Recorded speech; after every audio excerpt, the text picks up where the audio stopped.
भाई लो नमस्कार। अगर हमारा चैनल पर बड़ा लो तो हमारा चैनल का सब्सक्राइब कर लो।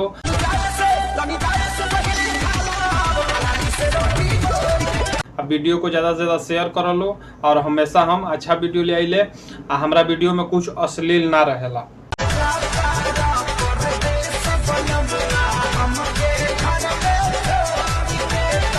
आज जितना यूट्यूब पर हम वीडियो ले आवनी सब में अच्छा वीडियो रहेला, कोनो अश्लील ना रहेला हमारा वीडियो में।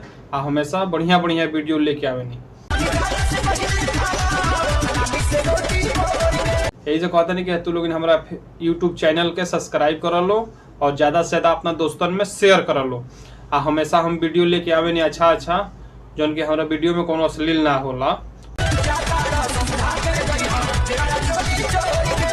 ठीक बा, हई देख लो एगो वीडियो और देख के बताओ लो कि वीडियो कैसन लागल। और एक बार मैसेज जरूर करी हलो। अजय हमके हमरा के मैसेज करेला ओकर वीडियो हम देखावे नहीं। ठीक बा, तो हमेशा ऐसे ही बढ़िया बढ़िया वीडियो लेके आवत रहेनी। देख लो वीडियो के, वीडियो देख के एंजॉय ला लो, अपना दोस्तन में शेयर कर लो।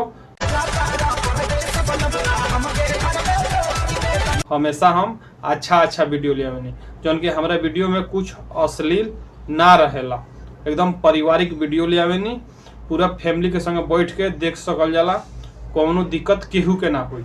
हमेशा हम अच्छा अच्छा वीडियो ले आवेनी, कोनो अश्लील वीडियो ना ले आवेनी, पारिवारिक वीडियो ले आवेनी।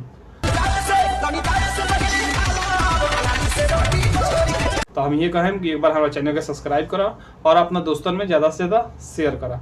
देखा लो वीडियो, वीडियो देख के एक बार जरूर मैसेज करी हलो कि वीडियो कैसन लागल। अगर तोहरो लोगन का अपन वीडियो बनावे के बा तो खाली मैसेज कर लो।